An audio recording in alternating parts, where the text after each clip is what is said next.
Well, welcome to another edition of the New Breed Show, the world's best music program, talking about everything brutal, new, deaths, hard, slam, grind, thrash, core, metal. I'm one half of your hosting duo, Jay Horsecow. With me, I have my partner in crime, the notorious TIM. Tim, how's it going? Fucking great. Are you looking forward to the 14-degree weather tonight? Oh, yeah, Are you looking forward to it? Oh, great. All right. And for this week's guests, we have Philly, well, not Philly, Bucks County's own, two friends of ours. We have Cody and Sean from Gloves Off. Gentlemen, thank you for joining us. Thanks for having us.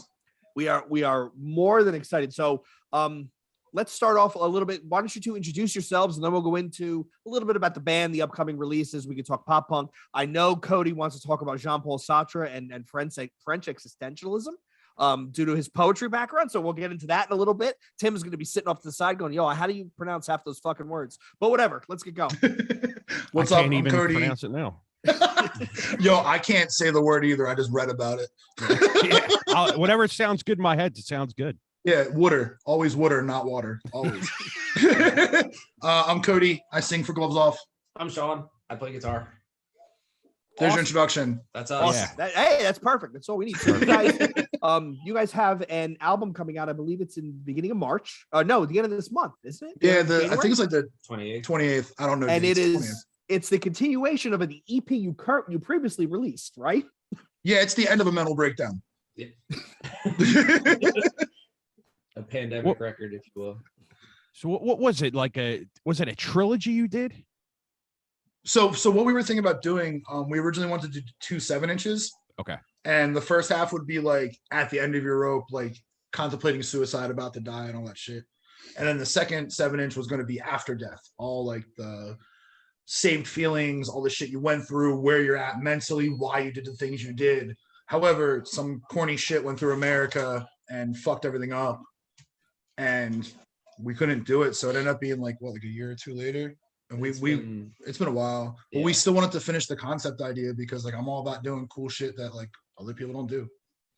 Yeah, absolutely. And instead of just the same old bullshit after bullshit, and that's what I like about you guys. Like I was gonna say that later, but like when I listen to Gloves Off, it's like it's fresh sounding to me. And a lot of people are like, "Yo, but it's metalcore." But no, but it's fresh. It's. I can guarantee you, we don't smell fresh. Yeah, I don't. But the music is definitely the cleanest guy in the band. Yeah. It's just like not your typical metalcore where it's just like clean singing and then same mosh fucking breakdown. Yep, it's like, you know what I mean? Like, yeah. And as you guys put out more stuff, it just matures in sound, man. I like, not just because you're on here, but I've told Jay this numerous times. Like, out of all the local bands, like, you know, Descent Departed and stuff like that, like it's always you guys I go to where I want to hear something really good. So that's why I'm always excited that you guys put out EPs and not full lengths, because then it's I feel like you get more when you get an EP. You know what I mean? I don't have the attention span for like a full album because like I write about things. Like I want each song to be like a congruent thought process. So like for me to write, I mean, I could write 12 songs about killing myself. Really easily, but not the point. we write a lot. Like we wrote, what did we have? Like 4 songs that we threw out and then wrote the CP. We had 7 songs we threw out and then wrote the EP. They just weren't coming together how we wanted, and then all of a sudden this happened. The way I wanted it to like kind of flow and like we all kind of share the same concept ideas. Like I wanted it to start and be like an emotional roller coaster all the way through, literally like a fucking mental breakdown. I wanted to go back and forth and all over the place. But like the shit that we were writing, like the 7 songs were like, oh, this is a dope 2-step in it. This is a cool breakdown. This is cool shit, but this isn't what we want. Yeah. And it's good. Like the way you guys record your stuff too. Like who did this? Did AJ do this? Always AJ. Okay. It's like the way you guys like get the production wise too. It's very fucking powerful sounding too. Thank you. Yeah. Thanks. Yeah. It's mixed well, because a lot of times the guitars will be too high or the bass will be too low. And Cody, your voice is unique, right? You have a snarl that's not high pitched, but it projects. So it's called depression. It would be real easy to lose one of the nuance. Right, like, and just have somebody fat finger a knob somewhere and have something get lost in the mix. Yeah. No, I think it's put together for actually quite perfectly. I really appreciate that. The reason we keep going to AJ, not only did our other guitar player, Ethan and AJ, grew up together. You grew up with AJ too? No. Yeah, you're different. He's not afraid to push me, and I'm definitely the one that's like the pain in the ass when it comes to my voice, because like, you know, you can tune a guitar and shit. Like when your voice is gone, it's gone. If you're not hitting the right sound, it's fucking gone. So like he just knows how to piss me off. And we always have Bob Meadows there from A Life Once Lost. Yeah. And Bob's super comfortable only with recording, with literally fucking with me. All the other times he's the nicest fucking guy. But like in the studio, he's like, hey, can you just like not suck? And I'm like, fuck you, dude. And he's always there to give pointers and shit. And when we wrote the first half, I like sent it to him when we like had it all roughed out and stuff. And he was like, I wanted to give you pointers, but like, it's great the way it is. Then this last one, he actually came in and hopped on the last track on the album. And when we listened to it the whole time, he's just sitting there with a beer in his hand. He's like, yeah, you got it. You get it. I'm like, thanks, dude. I really appreciate it. But they're not afraid to like poke me and push me and make me mad, because when I play music, I'm fucking mad. I'm not there to have fun. I'm not actually having fun. I'm getting shit out. And like sometimes it's, you know, people understand it. Other people are like, oh man, he's just fucking angry. It's like, yeah, I'm letting it out. Not everything is, I'm going to jump off the fucking stage or I'm going to be real happy and I'm going to smile the whole time. Like, nah, I'm fucking there getting shit out. Yeah. Well, that's the point of it, right? It's the release, right? There was just that story that it pops up. It seems like twice a fucking year. It seems like 15 times a year now that we're all locked in the house. Talking about how people who listen to heavier music are happier. Yeah. Because that the ability to project that anger, that frustration, all that sort of stuff into the music you listen to, it kind of like, you know, if you listen to that stuff, you're like, you know, oh, all right, okay, well, you want to go out to dinner? Yeah, let's go out to dinner. It kind of it's like a proverbial monkey off your back. Like people hold this shit in all fucking day, and I'll be like driving home and like, don't get me wrong, I tell everyone I listen to pop punk. Y'all know this shit. But like when I listen to like metal or a hardcore album, I'm getting shit out. Like I'm going through it. If I'm happy, whatever, I'll listen to sing-alongs and shit like that. But like if I'm having a bad day, dude, I throw on like For the Love of Folly, like angry shit that like gets shit out. Definitely. Yeah. Great band. 2003 to 2008, preferably. Like a fine wine. It's a vintage. Man. It's a very vintage. So this one's from the Jersey Valley. This one's from the Philadelphia Streams. Right. These guys are from Elizabeth. God help them. I saw it was an internet meme the other day. It was the 4 guys from Jersey Shore, and the caption was me and the boys walking into an E-Town Concrete show. And they I'm gonna keep it real. I've been wearing Sims to an E-Town show. Yeah. All I wear is work boots. They fit the best. So Cody, you write most of the lyrics, right? And you know, like you said, Correct. You know, some of it is depression, some of it's suicidal, but some of it is. I mean, the last EP, you had a fucking line I haven't written down on like 10,000 things in the house. So it's we're the ghosts in your rear view tomorrow. We're the wolves at your door. Right? You have a really interesting interplay there, and the mental imagery with that was like, that's fucking hard, dude. Thanks, dude.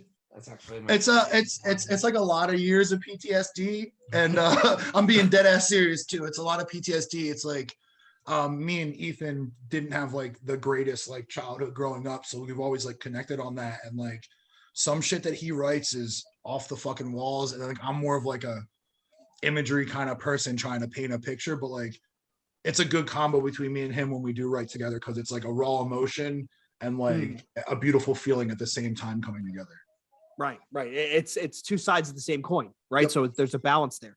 So I did listen to, in preparation of this, I did listen to your interview with Richie Crutch, who I think is he's fucking hysterical. Tim, we should get him on. He don't even like new metal, don't matter. Like he's a hysterical host. Yo, he is the best ball buster there has ever been. And he does it seamlessly. Like he goes from busting your balls to going right into a question. Like it doesn't even matter. Probably one of the people that I have the most respect for in my entire community is that man.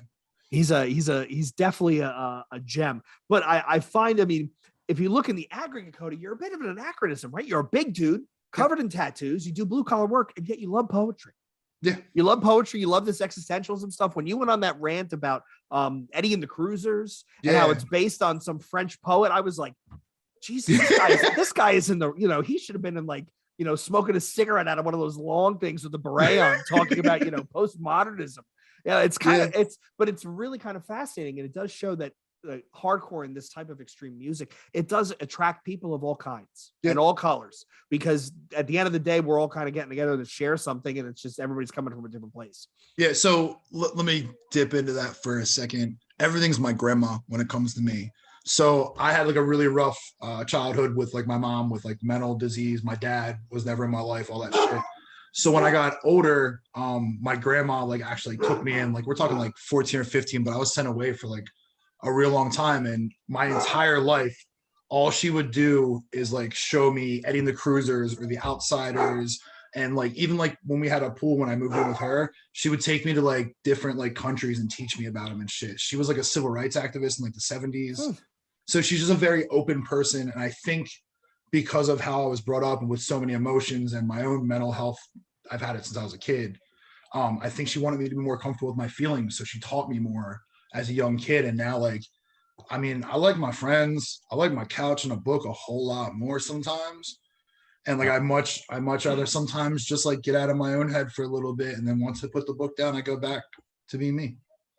It's funny you say that, man, because I deal with anxiety a little bit. And every time I'm feeling one of them come on, I open a book and it fucking goes away.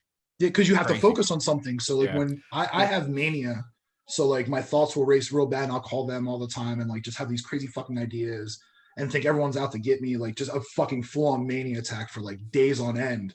And the only way I can get out of my fucking head is to literally either open a comic book for like a graphic visualization, or I have like 2 or 3 novels that like I'll like go through depending on what mood I'm in and like just, you know, skim through it. I remember it. I mean, I'm not completely stupid. I'm pretty stupid, but like not book wise. There's no common sense. But no common sense. You can't spell. Can't spell for shit. Can't type for shit. Nothing. But I'll just read and go through it, and like it's what helps me get through the day. And like as much as I have the best friends and the greatest support system, the greatest band members, sometimes you just need to be alone and just get out of your head. Absolutely. Yeah, 100%. So the new album's called Life and Everything After, right? Correct. So end of this month, I actually right around the time this comes out, it's the previous EP and what, five new songs? I can't count. Yeah. I will tell you that it's five. one song that was released was fucking a monster. Like I was listening in the car and I was fucking giggling. And I Which know one? these. Which one? Is it Conqueror Worm? No, it was the other one, the one you played. My with. death was a banquet. Yes, like I was like, oh my god, here comes. Oh my god, it's another breakdown. And then I just started laughing. And then I'm like, holy shit! And I'm like, and I'm sitting there and I look down. I'm like, why are my knuckles popping? And I look down and I literally had the steering wheel in my hands and I'm squeezing so hard. I'm like, holy shit! Like that's some. You guys got some. There's some real talent there. Like it's really all 5 of us are emotionally fucked up, and all 5 of us are good at what we do. It just works real weird. We're not good at anything else, but like we're good at what we do. Yeah, like I said, I mean the talent there, or like Jay said, the talent is there, man, and it's always fun to listen to. I mean, Yeah, Thank you. Like The real craziness is our drummer is a lefty. Is he? Yo, Yeah. so every time we he play is in the a middle of like lefty. a fest or something, I'm like, hey man, you're not gonna like us. We're gonna need all you guys to help us real quick. Yeah, it's cool though. It's because his hands got the wrong direction. Well, Phil's like, I think he's like 6'4", 6'4", Yeah, he's a big 320, dude. 330. Yeah, he's He's a big huge and dude. like the nicest one in our band. For sure. So he's just like, hey, you think you get some people to help me? And I'm like, yeah, whatever you want, dude. And they come up, they're like, hey man, can you do this? And I'm like, why are you so fucking nice? Get this shit done. Yeah, you I, guys are one of them bands where like you're like, I ain't fucking with them dudes. Fuck that. Yeah, thanks, seriously. Yeah, Yeah, fuck seriously. Yeah, Yeah, the right? two angriest people are me and Ethan, and like we're the 2 people that like just keep to ourselves. Now you're pretty angry. Yeah, You're dead. and no offense to Moss Ethan if pretty he's angry, too. listening, Oh, he yeah. he definitely looks like a scary motherfucker that I don't want to fuck with. Yeah, he looks like he's Ethan? gonna hit you with the Yeah. fucking guitar. Yeah. Yeah. And then Yeah. our bass player Mock literally has a switchblade on his necklace at all Yeah. times. He's We always we went on tour the week of COVID and we had to like come back from Virginia the day we all got locked down. Like we were on tour for life. Like it came out that Jesus. week. Yeah, and we had to keep count on how many times B-Mock pulled a knife on someone in the van. it got worse. It got to like 18, 19, something like that. That's crazy. Jesus. as he Yeah, and like Oh, Phil's shit. like the dad. Sean just gets baked also dead. and gets baked. Yeah. I think the last I definitely saw you guys at the pharmacy. I think it was with Wake of Humanity and who that else band was that there? band from Seattle, right? They're Yeah, from, like, Wake of Washington or something. Humanity. They're so Yeah. good. And it was you guys, and who was the headliner for that show? I don't remember who the headliner was, but we Shit. had Mike Polero from Descent fill in for 3 straight shows with 2 practices. He's a fucking animal. Yeah, because he nailed it. He nailed it. I mean, he did good, but I'd look at him. He's like, I played that thing different than I was like, yeah, it's cool. Don't worry about it. We made it work. It's Dude, like- Jay, now it's driving me nuts. I can't remember the other band who played that Wake. Hold on, let me get the show. Bible. Hold on, the Bible. Yeah, I got there it. you go. Yeah, he's got it. So yeah, so we had Will Putney on last week, and I realized did he master Born Broken for you guys? Yeah, that was Mark's Okay. one stipulation. When Mark was in the band, Ayu, when he was playing bass for us, he's like, listen, I've always wanted something done by Will Putney. I'll fucking pay for it. I think he said pay us back, but we didn't pay him back. But he didn't want anything for that. he just wanted something he did done by Will Putney out of respect for Will Putney. Gotcha. Okay. So Me, I was like, ran- Will Putney shit's real cool. Cool, whatever you want to do. Dope. Yeah, and I totally forgot to ask him about that last week because it was like the conversation was going every which direction. But Oh, then yeah. I'm like, fuck, man. At the end of it, I'm like, I totally forgot. But I'm like, yeah, we're getting Cody on and stuff, so we'll just ask. But yeah, No, it was you guys. You guys were the headliner. It was you guys, Wake of Humanity, World. What is this? World Below Yeah, and the yeah. Snake Okay. Charmer. Yeah. Oh, Woobly. Like Yes, Woobly. Woobly. Yo, I Yeah. never know when we play during the show because my anxiety is so bad. So I get there, I find out what time, I pop my head in, I mostly just smoke cigarettes outside, and then I just play and then try to get the fuck out of there. Not, I mean, if we're the last band, if there's other bands, obviously I want to stay and watch them, but like my anxiety is not the best. yeah, I can't stand crowds of people for long either. Fuck all that. I mean, it depends what kind of mood I'm in. Sometimes I'm talkative. Sometimes I'm like, no, I'm just gonna put my hood on, and if you talk to me, you're not gonna like it. That's why this is hardcore. I stay at the bar away from everybody.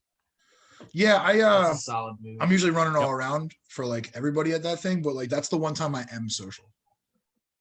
I try. Yeah, you kind of have to be there. There's a million people. So Yeah. There's Yeah, a I mean- million one people there. Yeah. Yeah, and like for me, I don't know about y'all, but like when I have like a friend or someone I'm really close to come in from out of town, and when it's like 40 of them, I don't think it's possible for me to be in a bad mood. True. true. True. That's When you're true. surrounded by so many positive people, it's like, yeah, I really can't be cranky at this point. I mean, this is because- hardcore. I live like 20 minutes. 25 minutes from the factory, so we usually have like fucking 18 people stay here. So it's like never a dull fucking moment. My dog loves it. Like everyone's cool. So That's did awesome. so you guys was it just you that went to FYA? Who all went to that? No, I went. Everyone else has kids and shit, so they're not risking getting sick. And I don't. I actually, when I came home, I even quarantined for 5 days just to be polite to like my coworkers and everything else too. Yeah, I don't blame you. Florida's they don't give a fuck down there. No, I got wild as shit, bro. I didn't have a shirt on for like 6 hours and just in a wife beater from the fucking gas station. I was getting it in, dude. There's a comic book store right across the street. I went and dropped like 80 beans there that I didn't have, but like it was fucking worth it. I was literally just like taking my shirt off, swinging like a helicopter, having fun. The video Yeah. looked pretty wild. Like it looked packed. It looked wild. Yeah, it And, was you know- super cool. I've listened to Gridiron a bunch of times, like seen them a bunch of times. That set was fucking amazing. Gridiron's super dope. That band from Delaware, Simulacra. Yeah. They were super fucking good. There's just some bands that just like I don't know if I'm gonna like them in recording, and then I see them again in like the right mindset. I'm like, this is fucking great. Yeah, live is a big difference. It's a big difference than hearing recorded. I think I saw you guys play at what's the name? Creep Records. Was it Creep Yeah. Records with like on site On and Site, somebody yeah, else? Yep. Yeah. Yeah, that was the Raw first Live. show for that release for Life, and then we went on tour, and then everything got shut down. Right. Everything fell apart. Yep. Awful. But we played that, and like Striegel's just smiling at me, and I was like, I guess we're doing good, dude. Cool. And then, like, we got done, and he was like, it's really good. Yeah. The place is packed. They went kind of nuts. So it's a good response. I remember standing in the back. I was there for, I think it was one of the it was the Gulch show. Standing in the back, and all these guys came in, and who definitely, from the looks of it, had no business being in a hardcore show. And I looked at Streak, I was like, just let them in. It's the last band. And they were all kind of looking them around like, yo, Dude, just what let the him in. Fuck it. fuck are these people doing here? Right? There's Yep. a guy swinging his belt around, and like then all these people are slamming into each other. And these other guys are like, yo, what are we looking at here? And I just Yeah. sat in the back laughing. I'm like, yeah, man, it's not your party. It's not your scene. I always think it's funny, like people will find videos of me that I work with on YouTube from like This Is Hardcore, or like someone will like scroll through my Instagram and see me like doing some crazy ass shit and bring it up to me. I'm like, yeah, I mean, that's just like normal for like what we do. And then they're like, yeah, but you're so fucking polite and nice. I'm like, 'cause I fucking have to be.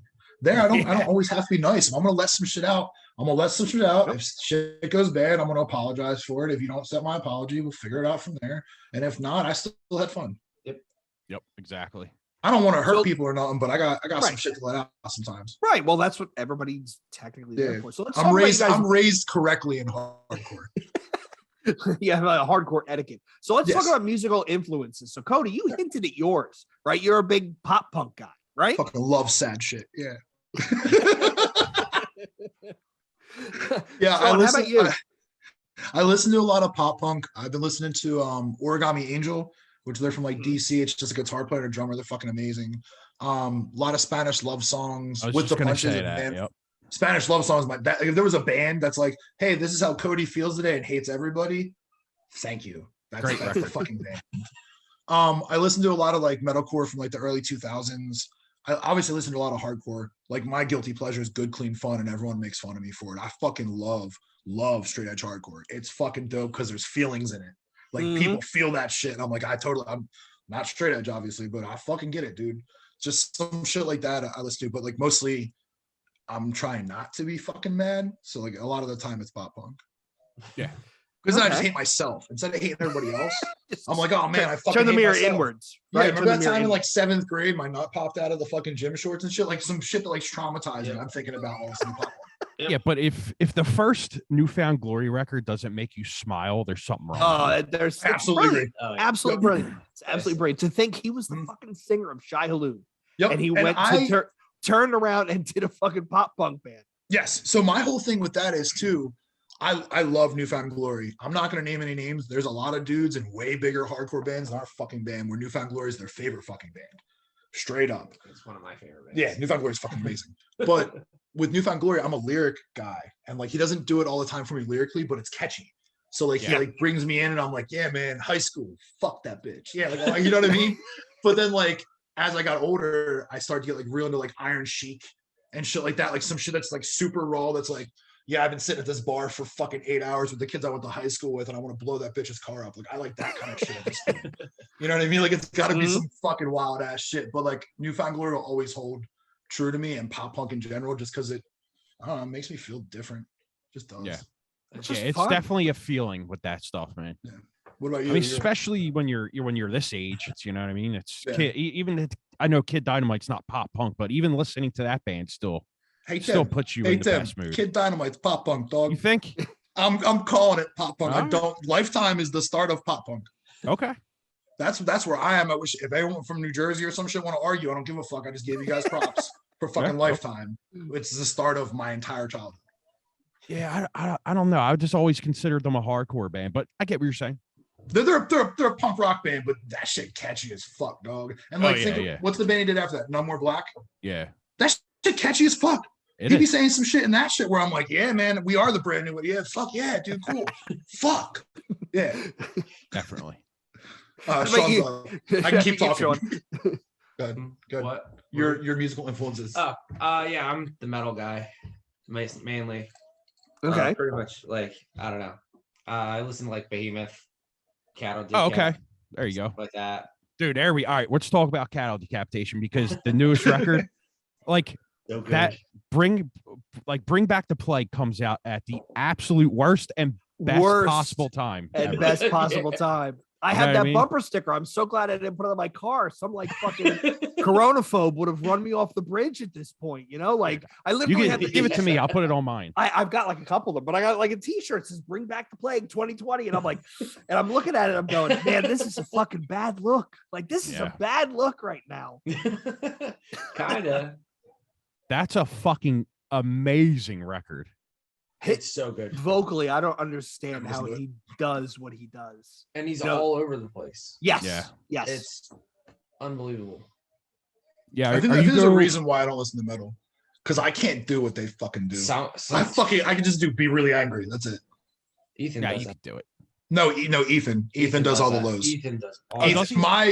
The more Marlboro 27s I smoke and the less water I drink and more orange juice I drink, my shit's getting lower the older I get. It's usually like this like real high pitched fucking angry, like someone stepped on your fucking toe and shot your sister or some shit. But like Ethan does all like the super fucking lows that complement what I do. He can do death metal and deathcore all day. I fucking love it. Give me the breeze. I don't need to understand what he's saying. The band we were talking about in a previous show, the band from what are they, North Carolina, Tim? Filth? Yeah. They're from Florida. Is it Florida? I think they're from Florida. That guy literally does the squeals. He does the growls. He does the gutturals. And he's fucking huge. Dude, he's big. Yo, I would not fuck with that guy. Right? He's really nice, actually. I've met him like once or twice. He's nice. But his eyes roll back into his head and he cups that microphone and you're like, what the fuck is coming out of this man's mouth? So here's my fucking question. Why my entire fucking life has everyone been mad at me in pop punk and hardcore and whatever the fuck else I did about cupping a microphone, but everyone else can? It's because it's the hardcore guys. It's a kind of an attitude thing. Yeah. The deathcore guys all I fucking get that, dude. Listen, Henry Rollins looking like this is fucking great. Sometimes I got a cup because I ain't got it left. I'm sorry. When I see a dude holding the mic like this, I kind of feel like he's some like fucked up stand-up comedian who got lost and he ended up at a hardcore show, because they hold the microphone like this and they look kind of weird. Yeah, so you're like John CK, sit down, Mayfair. Hannibal Buress, leave Bill Cosby alone, man. Come on, leave him alone. Well, speaking of influences and stuff, Cody, when I listened to your interview, it was funny when Richie asked you, like, what bands would you, are you guys influenced by? And the first four you rattled off were Behemoth, Vatican, Chamber, Boundaries. And I was like, holy shit. Like, I know I love all four of those bands, but not again, you're an older guy like us, right? Mm-hmm. To rattle off younger bands aside from Behemoth, well, because Nurgle is just fucking Nurgle. He's a fucking machine. I was like, holy shit, he rattled off like three young bands. Like, a lot of people let's be honest here. A lot of people that listen to this type of music get into there's a thought. They're never looking forward. They're always looking back. So this is a thought process behind my answer, and that's how fucking nuts I am. I had a feeling he was going to ask us like what our influences are. So I was like, all right, every fucking dude over 35 can be like, oh, This Day Forward, A Life Once Lost, From a Second Story Window, Minor Times, whatever. So you know what I did? I picked fucking bands that kids today like that still do influence us. I don't give a fuck how young you are. I don't care if we're the same age. The shit you write makes me want to write more fucking music. Even from a sense of like being competitive. We played a show with those kids, the guys from Chamber, super nice dudes. Yeah. And like their live performance blew every other band I think I've seen. That's where I saw you guys, right? It was Chamber, you on site. Was it Dilate? No. So when we played with Chamber, it was Chamber, Vamchera, us. That was it. Yeah. Shattered Realm. Yeah, Shattered Realm. Queensway. Yes. Queensway. Yeah, I love his voice too. If Patrick ever watches this, I love Patrick. I really thought that was a totally different singer. God bless him for losing all that weight. But I saw that one 856 video. I'm like, I am Tim like, they got a new singer. He's like, no. You ever see the video? He went on to do merch for Descent and Iron Price on their first like weekend or whatever. And it's just him with these fucking single rim glasses, like one continuous sunglass, just going like this. While everyone's fucking dancing. I love that dude. Like randomly, if I don't hear from him for like a year, I'll send him a random picture of my face, and I get the craziest picture back, and I'm like, yeah, he likes me. That's cool. he's got an awesome voice. They have a very unique sound. I mean, they have basically a jazz drummer. Yep. And he just carries that whole thing. But yeah, they're an impressive band. Really. Our drummer is a bass player. Our bass player is a guitar player. That's exactly how this happened. I didn't know Phil could play drums. I forgot. And then he's like, I'll try out. And then he was our fill-in for a while. And then B-Mock came from like a mathcore band that Phil was also fucking in. And like, dude, some people are just gnarly talented and shit that I don't understand. Yeah. It's really something else. So I have the same question for both of you, right? Mm-hmm. And I'm asking both of you because it could be two different answers. So Cody, somebody comes to you with a briefcase full of money and they say, I didn't do it. They say, Gloves off is playing the show. You get to pick who opens for you, and you get to pick the headliner. So you are direct support. Who are you direct supporting, and who are you picking to open the show? Opening show, This Day Forward. Okay. I picked This Day Forward straight up. Headliner, does it have to be like a headlining fucking band? Like I gotta no, it could be like, no, it could be your favorite fucking band. You're like, yo, it's three dudes in a banjo playing, It's not my favorite band. It's a band that I've always wanted to like really see, and I think other people deserve to see. Okay. The Hope Conspiracy. Kids today would love to see that. Yeah, Honestly, to see that live, even like I could pick Cold World, I could pick a bunch of fucking bands, but to see that live for like, I mean, I don't know if y'all ever saw that, but like I got to see it when I was like real young and shit, which was great.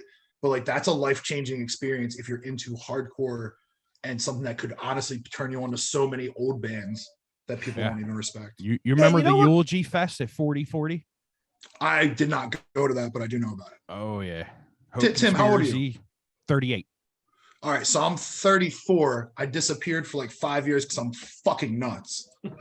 But all the way from like 13 to 21, I like went to everything, and then I disappeared for mad years. But like I literally lived in the hub of fucking everything when it comes to like Bucks County, Philadelphia, but I can never stay out of trouble. So usually it's like, hey, you want to go to this thing? I'm like, yeah, man. I can't really leave my house for like 30 days.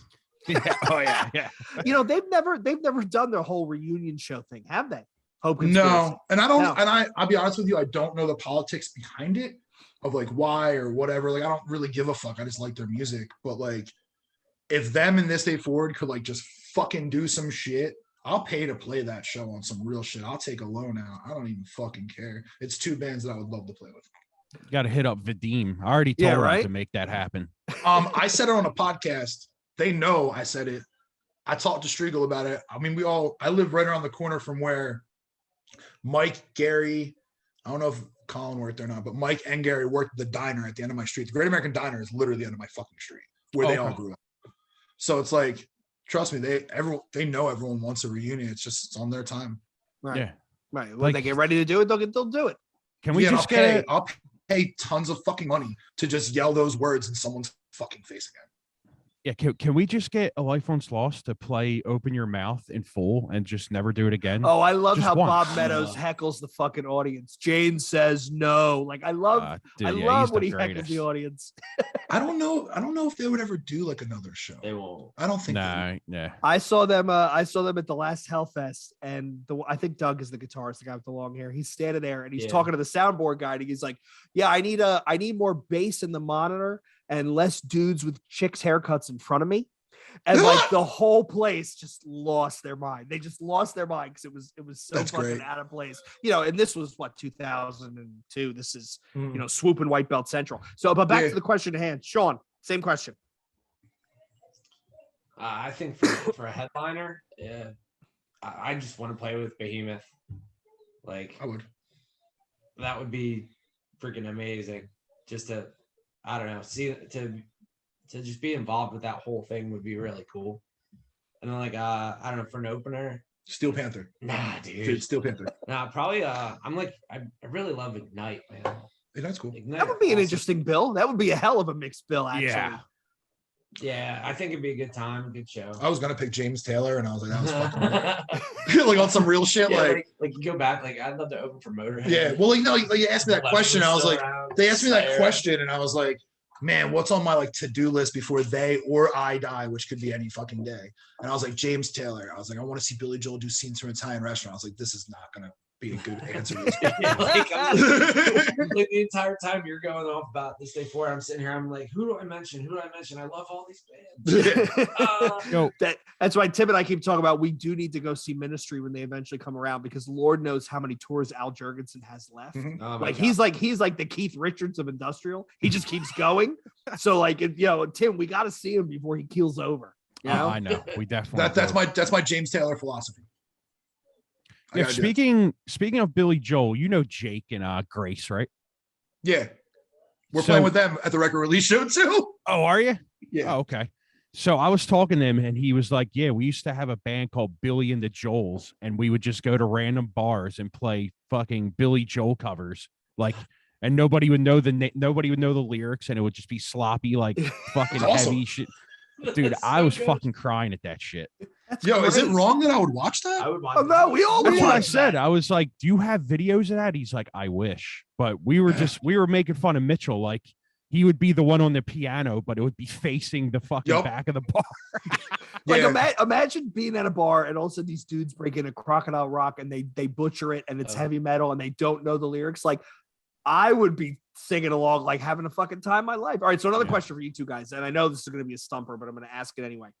All right, fuck. If you had to pick a band to best represent Pennsylvania hardcore, Oh, here we go. not Philly, Pennsylvania hardcore, what would your pick be? Keeping in mind, this is Philly, this is Pittsburgh, this is Erie, this I have is two. Bucks County stuff.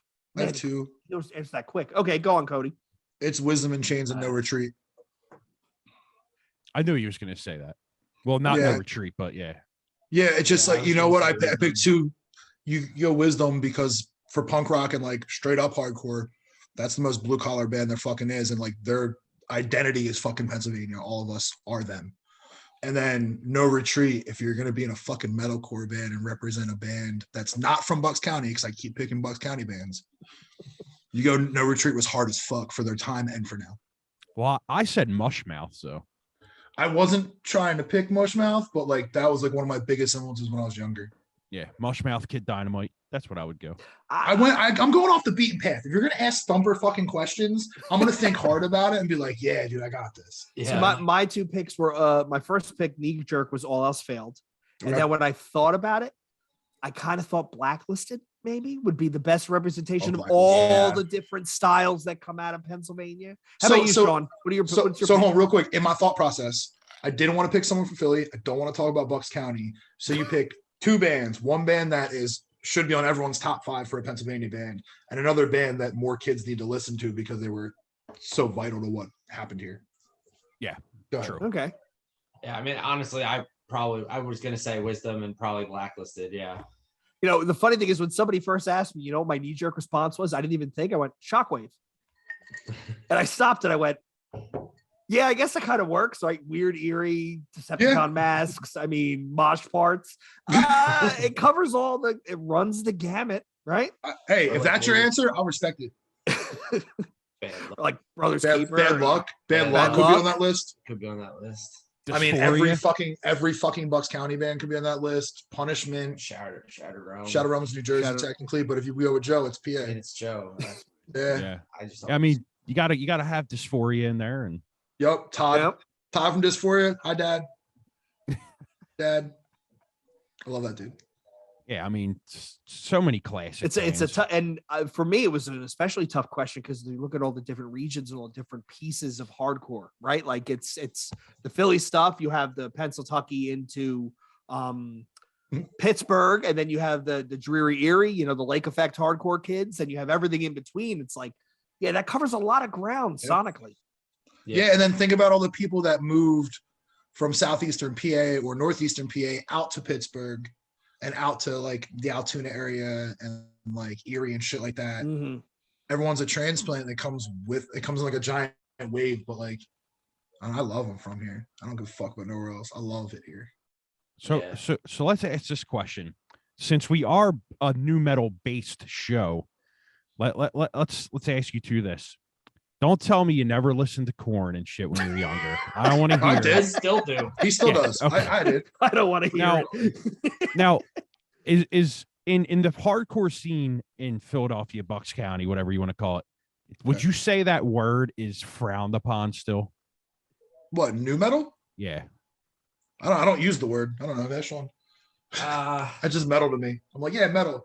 Okay. kinda. I mean, that kind of that doesn't really exist around here anymore.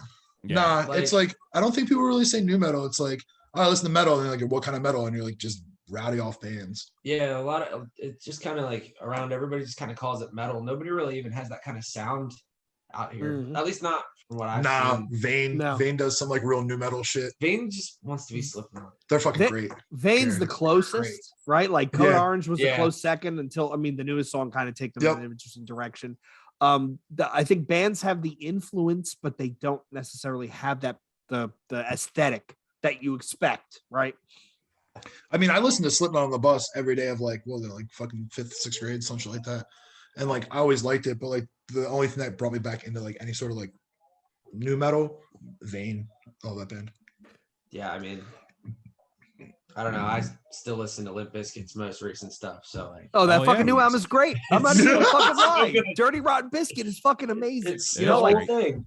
I was so The whole pissed they thing. canceled that show. I mean, I was trying to find fucking Fred Durst and email him because I think they had a golden opportunity that they fucking missed it. Right. Mm-hmm. I mean, you have that Lollapalooza set that everybody watches and everybody is like, holy shit, Limp Bizkit is back. And I said to Tim, I said, the first thing they do is you open up a fucking merch store. You put 2 t-shirts out there and watch that shit fly out. Yeah. Then you announce the new album, you drop a single, you drop a second single, and then you surprise drop the album out of nowhere. I said they could have been fucking massive, but I kind of think they misplayed it. I hate to say that. And if you're listening, Fred Durst or Wes Borland, please come on the show. But I mean, I think there was an opportunity there, right? He came out with the fucking dad vibes, with the wig and the fucking pants, so and it worked. Like it worked. You ever find his Instagram? Yeah. It's just station wagons. Yeah, it's kind of like he's so good. He's kind of, I mean, he's when Tim and I have a discussion all the time, like when you think about new metal, right? You have the Slipknot guys, which are still going. Arguably, they probably should, find a beat and call it a day. You have Korn, which is again still going. It's kind of getting long in the tooth. Not that I wouldn't want to interview those guys, but it kind of is. You have the Deftones, which went in a totally different direction after the first album, right? They went and did their own thing. And then you have Limp Bizkit, and they never changed. They were the same fucking band from the first album to Dirty Rotten Biscuit and Dad vibes. I asked Sean, I was like, Sean, do you want to do a new metal podcast with me? He's like, what do they want to know? Like West Borland. And I was like, cool, dude. Perfect. Cool. Yeah. Well, I think a lot of people come on and they're like expecting us to just talk about Mudvayne all the whole time. Yeah.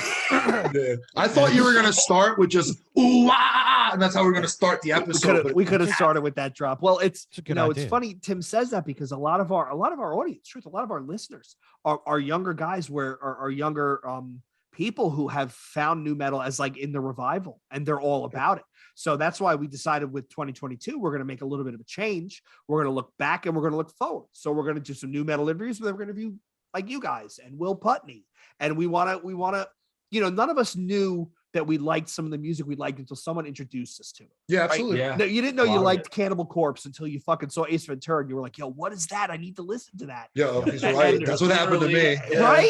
Right. So if our audience is younger guys that are finding like Slipknot and Mudvayne and all that sort of stuff, well, let's throw in some fucking Gloves Off. Let's throw in some fucking heavier shit. Right? We have lined up Matt from fucking Cryptopsy. Right. Like, I mean, let's find a way to expose people, not just with the fucking stupid Spotify algorithm. Let's find a way to expose people to some of the new shit that you probably don't even know you like until you hear it and you go, oh, wow, that's kind of fucking wild. And now with social media and everyone being stuck on social media, it's a great outlet and everything, and like to get your stuff out there. But like when I was a kid, I only knew about shit because like a friend's older brother or like a cousin or some shit like that. And they'd be like, yo, take this burnt ass CD. I'm like, bet. And like I went to like Warped Tour 99 when I was like 12, and it was because of my aunt's brother, like the married aunt. I don't know the fuck how to say that shit. My uncle's wife's brother, and I still like talk to him here. He's got a giant exploited shit on his side and stuff. He took me to some shit when I was like 12. That's the only reason I knew what punk to hardcore was, like 7 seconds and like Orange 9mm. And like I was just talking about this today, like with that fest and the price of that big fest. Somebody was talking about how they remember Warped Tour was $40. I'm like, Warped Tour was $25 for me. Yeah. Right? $25. Yeah. $25 to swelter in the fucking blacktop all day. Oh, and run from like stage in like to 2001. stage. Yeah. Yeah. That was, what was Yeah, that? but those parking lots made lots of STDs and lots of men. Yeah. Yeah. Uh-huh. I just want to tell you guys, so be prepared though, because we do have a lot of listeners. So people are going to hear your band and be like, they're a new metal band. Because if you have any sort of part that sounds like new metal, they're going to consider you a new metal band. So be prepared for that. Hey, I mean, if you like it, cool. If you don't, that's cool too. No complaints. And that's what we're trying to do here. We're trying to get good bands for other people to hear. I mean, you don't have to just keep listening to Slipknot. There's other shit out there that's might be influenced by it, might not be, but there's other new stuff. Third Eye Blind by Sonic. That was classic. Hell yeah. Who did we interview that they admitted after the fact that they thought you and I were going to come on with like a lisp and be like, can we talk about Call Chamber? Hunter. Yeah, from Mood Ring. He was like, I expected you guys to be new metal nerds. I'm like, what does it even look like? Yeah. You know, like, did you like Big Truck or did you like Devil Driver more? Just wondering. Big truck. Big truck, big truck stands. Hell yeah, dude. I listened to some new metal when I was younger. I mean, I ain't gonna deny it. I know you did. We talk about it all the time. You can't help but admit that some of those bands wrote some good fucking songs. Like you can shit on Linkin Park till the cows come home. Those first 2 albums are perfect rock radio albums. Do you right? remember? Like, do you remember Doug and Terry's Farm Club Live? Yes, Oh, Farm Club. I still listen to the first band they signed. They're called Dynamite Hack. They did the acoustic version of Boys in the Hood that made it real big, like the Eazy-E song. Yes, I remember that. Yo, that album is fucking flawless. Any listeners out there, go to Spotify, listen to Dynamite Hack, and enjoy the ride of whatever fucking year that was. I remember that being a kid. Yeah, Farm Club. That was like the thing. Chimera got their start there. Yep. Cold was on there. A whole bunch of bands, right? Yeah. And that was And like I'm younger than everybody else, but I remember that shit. Wasn't that on Cody? Like right around like it was Monday Night Raw, right? Wasn't it after? It was Raw? USA. It was USA after Yes. Monday Night Raw. I'm pretty Yes. sure. Yeah, USA. Yeah. Man, we're showing our age here. Yeah. No, it's totally cool. I didn't leave my house. My mom sucked. So like, this is what I did. TV. TV, dude. TV was the new babysitter, as Sage Francis says. So Sorry. other than Gloves Off, like, is there any other projects you guys are into? Like, is there any other genres that you guys are trying to do? Like, I know with metal and hardcore kids, like the whole synthwave genre is big in Philly. And like, do you guys dabble in anything like that? Like, if you ever thought like maybe we could write like or maybe I myself could write like a synth record, like a Cold Cave record or something. You know what I The mean? closest I could get is like See You Space Cowboy. I have another project. It's not like a real thing, but it pretty much sounds like kind of Pantera like. Oh, okay. Couldn't do a synth thing though. I couldn't do a synth thing. I don't have the like I can't play a keyboard. I can't figure it out. Yeah. That was my dog. No, I'm touching you. That's cool, dude. I thought my dog was next to me. It's just fucking me. Yeah, I'm just over here rubbing with my knee. He was like, "Oh, I gotta answer a question." And rub Cody with my fucking knee. So the Pantera sounding band, is that just you alone or? It's me and 2 of my other friends. Okay. But it's not like anything yet. I'm in like fucking 5 bands, dude. Yeah, it's not like it's like we get together on Wednesdays and pretty much just play and record it. Okay. And like we've been kind of like writing an album, but it's nothing serious. Gotcha. Yeah. Yeah, just fucking around and having fun. Yeah. I mean, just, everybody has 3 or 4 bands these days. It makes it kind of hard to keep up. Yeah, like my buddy really likes, just kind of riffing out, and I like to shred a lot, so it's a lot of like guitar solos and shit like that. No vocals yet, it's like it'll get there. Yeah. Speaking of guitar wise, and Jay, I'm gonna nerd out because I always do this, but like for Gloves Off, like it's 6-string, right? Yes. What are you guys tuning to? C standard. Oh shit, really? Yep. Black Eye Murder, In Flames. You guys can dork out, dude. I'm just gonna chill. Yeah, we two I'm steps surprised. down. Wow. Yeah. And so you're just playing. It's not even barred power chords. It's just power chords. Yeah, we're old school like that. Shit, man, I'm surprised. I was assuming you were gonna be like drop beat. Nah, it started off with me and Ethan were at a bar one night and we're like, we should start a band in standard tuning, and it just happened. And then Cody had a band that we kind of. Yeah, I'm the only original member of this fucking band. It just kind of melded together and it Gloves Off. And, I had a lot of mental breakdowns happening, and I needed people to play music with me that fit. And if people couldn't stay or like want to do it or not show up, like I'll find someone else because I got to get the fuck out. I just got lucky. Yeah, and at the time I was playing with Extractus, and that was kind of fizzling out. So it just kind of worked out where this picked up where that left off. Okay. Ethan showed up with Ian Vandenberg, I'm pretty sure. The first at one point. Yeah. Now, so the new record comes out on Upstate, right? Yep. So we got to shout out Mario because one of the nicest. Can't forget dudes Kim. ever. It's got to be Mario and Kim. They're the best. Yeah, and They're Kim, awesome. yeah, like great label, nicest people. It's mom and dad, dude. It's mom and dad. It's like I purposely text him at like 7:30 in the morning, so I'm like, "Yo, Dad, are you awake?" Like just to get him to laugh. I think it's fine. I have a good relationship with him. I do. Yeah, he did. Great people. I mean, I'm just excited to see them succeed and shit and get good bands out there. The one thing I can really say that I appreciate about them the most, not only is our communication really good, but like I can call him if I need like some advice about some shit, and he can call me if he has like advice or is like stuck on some shit or like, you know, just like needs an extra opinion. And I like respect that when people put money into your band and help your band. Yeah. But they don't lose track of being your friend. Yeah. Oh, absolutely. Did you guys, speaking of upstate, you guys play the fest? I can't remember. Yeah. Up in Brooklyn. How was that? Really awkward. Really cold. Really cold, really awkward. Really cold. We played with a bunch of people that thought they were going to see metal bands. And I just got up there and I was like, hey, we write depressing songs for depressed people. Enjoy. And that's how I started the set. No, it was we write emotionally unstable music for emotionally unstable people. Hi. And then start the set. It was cool. Like, it was a really cool venue, but it was pretty much outside, and it was cold. 40 degrees. It was cold, and it was such a tight thing that like the people that were trying to just switch over, the one dude's like rushing me, and I was like, yo, man, I'm not the one to rush. I hold a fucking microphone. Go yell at somebody else. And fucking then we get done, and we have like 5 minutes left. We have like a 3-minute song and a 3-minute song to run into each other. And the dude was like, you have 4 minutes. I was like, we got 2 more or 5 minutes. I was like, we got 2 more left. And he's like, you have 1 more left. And I was like, I guess we have 1 more left. Cool. What a douchebag.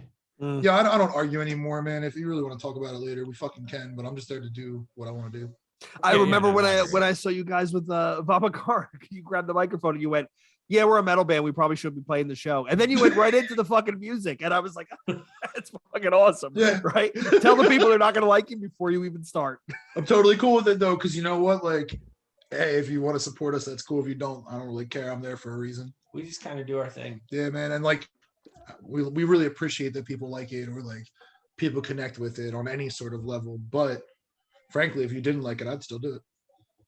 Yeah, I mean, you know, we're not here. We're not here. We appreciate you though. Like we're nice people. But like, it's not just for you; it's for us too. Right. So, it's go on, Tim. What do you guys? So the record comes out January 20th. What do you guys have like a merch package out there? Like what can people buy? There's a pre-order for a crew neck that looks like it's from 2004. It looks dope. It's pretty cool. And then there's like a t-shirt, CDs. My dad bought one. Your dad's the man. Your dad's watched me beat up so many people. My dad was like, wait, you made a shirt that's not black? I said, yeah. He said, give me it. Which our biggest argument in our band, I was like, yo, we need to do a color shirt. Everyone in our band just wears black, except for me. I'm broadening my fucking horizons. Colors. No, I'm trying to be like a rainbow dog, just colors everywhere. So we have to alternate black to colored shirts. Black That's and how something. we do our designs. Yeah. Like every other one will be either like brightly colored or black. I'll be like, let me do a yellow shirt. They'll be like, you want to be a pack of American spirits? I'm like, fuck you, dude. Fine. Yeah. Fuck that. I still got a fucking I got a Candiria shirt that's yellow with red lettering from like the fucking late 90s. Yeah, but you know that's cool. Yeah, but you know what the fucked up thing is? All the crazy color combo shit is the shit that everyone buys and keeps wearing. And it was like a year later, Ethan was like, maybe the color thing's like a good. It was Mock's like, maybe the color thing's good. It was the green with the orange print. I got that. The long sleeve with the noose on it. That shit's fucking dope. Yeah. It was 3-2, the argument. And it still to this day happens. Yeah. Where we argue that there's no way anyone's gonna buy a green shirt with orange print. And it sold like crazy. Yeah. And like that's what I bring to the table, people. He was right. Well, I think if people genuinely like your band, they're gonna buy anything you put out. We're kind of clever with the depression shit too. I mean, it's real. I mean, when you think about merch, right? Like, how many times are you going to do the fucking college font black T-shirt logo in the front, live shot in the back? You know, like I mean, like it's. I love what the metalcore bands are doing, where they're ripping each other off. Yeah, it's fucking dope. Right? Like fucking Boundaries went out with Body Snatcher and did a T-shirt, which is the Boundaries name in the Body Snatcher font. I went and like saw Orthodox that in Harrisburg. Oh, you went and saw that, dude. I was so pissed. They moved that from fucking Trenton when they shot up the joint. Yeah, and it went to Harrisburg. Yeah, that fucking tour was it Boundaries, Body Snatcher, Left to Suffer, which is they were Mouth dope. of War. It was fucking great. Yeah, I think when Mouthmore played, there was one of the opening bands dropped or whatever. But I went out there with like a friend, someone that used to be my friend, and we went out there and like I just randomly fucking went and like I had a fucking blast and like I was in like a terrible mood. And I walked in and watched like the Left to Suffer band. We went with 2 other people, my buddy Mannix and shit, and like that's like his shit. I don't fuck with deathcore. I went in there. I was like, this is fucking hard. Dude, it's That shit was fun. hard. It's Yeah. fun. Who was I just having this conversation with? Deathcore is fun because they're not like, I don't want to insult anybody, but like they're not like straight edge warriors, or they're not here to like carry a flag. They're really just there to fucking like, yo, we want you to show up in mosh shorts. Yep. We want you to fucking lose your mind. And there's something to be said about it. When we talked to Will Putney was like, he said, what did he say? I produced everything with gutturals and 7 strings. He's That's like, for a awesome. good 5 years, that's all I touched. Yep. And then he said, but when I go back and look at some of the bands now, they've taken it in a new and interesting direction, which makes it fun to listen to. Like that Signs of the Swarm album, and fucking what was it? The Flesh of the Lotus. Like that. There's some Phil. There's some good stuff. Lorna Shore. Yeah. Is nasty. Are they? They're from around here. Jersey. North Jersey. That's right. Yeah, that like, new EP's They great. hard. They hard. Yeah. I mean, that guy, just whatever noise that, I don't even know what to call it at the end of that single. Like, I can't do it. I don't really mosh anymore because I'm old, but like, I wanted to like throw across my living room. I was like throwing the couch and shit. Yeah. My wife's like, what the hell's happening? Last band I felt like that about was End. When I heard End. Yeah. I was Oh like, my god, that fucking And last first album. came out, I was like, I'm gonna literally front kick everyone's little sister in this fucking bitch right now. I'm gonna stare him in the eyes like, dude. Well, when we talked to him, I asked Will because the same night of that show in Jersey in Asbury, it's End, Portrayal of Guilt, Yashira, and Wake. On the other side of Asbury is Boundaries, 156 Silence, Vatican, and Sentinels. Mhm. And I said, hey, Will, can you combine those? Can you combine those shows? He's like, I don't know. Let me email my manager. That would be fucking pretty cool. So I got my fingers crossed. Like 8 bands, that would be fucking wild. Let me ask I you, would just Sean, go see Vatican. what's one band that will bring you out of mosh retirement? You're an old guy. You don't mosh anymore. Just Name mosh. a band that. Wait, me they'll or bring him? out. No, not Me or you, him? Cody. I know you're going. Sean. Yeah, I'm a dick. I was at Casey Strain's last tour. I was just moshing. Which I was the security for. They played- yeah, everyone. that's where I saw you. Yeah. Yeah, it was a good show. Yeah, I was on top of Cody for half of it. Yo, I moshed for that while working security. It's Wormwood. You can't not like. Nah, I got pissed that everyone's like sweady body hitting me, and I was Yeah. like, "Yo, man, put your shirt on." He's like, "No." I was like, "All right, Oh, cool, dude, dude." sweaty dude, I kicked him. I have a kicked video that of it on dude my right in phone. the head. I just got mad.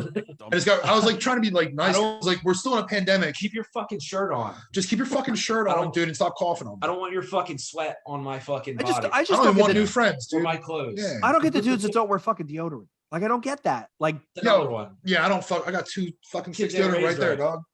Always. I don't get it. Teach them Yeah, kids it's like I didn't go to a show for like a year and a half during this pandemic. I go Yeah. to Chamber and I walk in. I'm like, yeah, there's that familiar smell.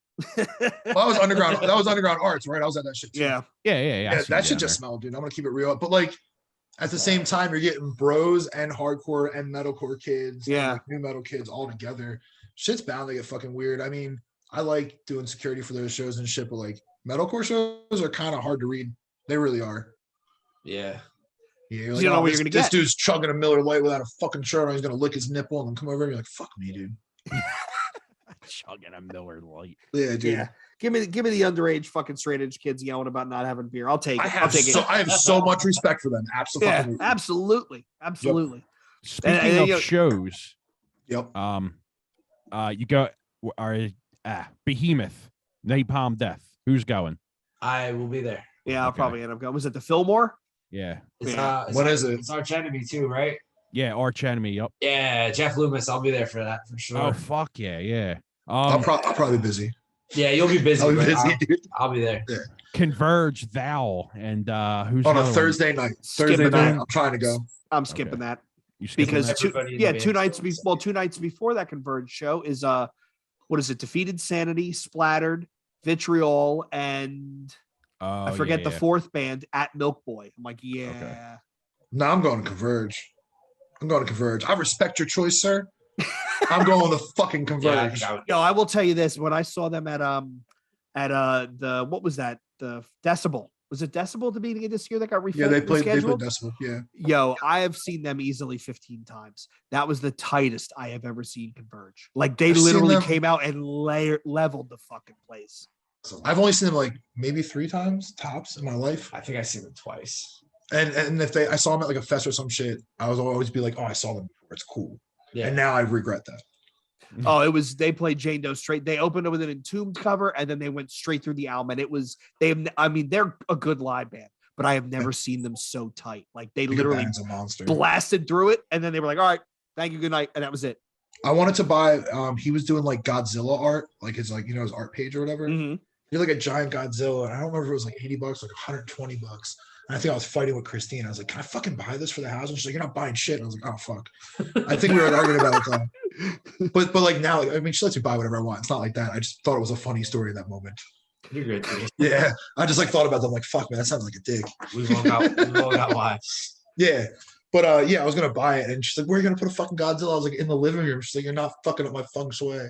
I tried to convince my wife to buy it. Was some cheesy, it's got to be a Chinese website on Facebook doing like movie like shots, and they paint them. Yeah. And it's the scene of Al Pacino where he yells, she's got a great ass, and it's his face. And I wanted to buy that for my living room, and I showed it to my wife, and I'm like, can I buy it? And I couldn't even get it out of my mouth, and she went, no. And I went, what about for my off? No. How about in the base? No. Like she wouldn't let me buy it. I was like, are you kidding me? Like, this is perfect right here. So we live in like Bucks County. We have like a giant basement, and I'll be like, oh, I want to get this. And she'll be like, where are you going to put it? I was like, in the house. And she's like, dude, you have the entire basement. Everything in this fucking house is your shit. You just throw stuff everywhere. And my shit's all beautiful and feng shuied and coordinated.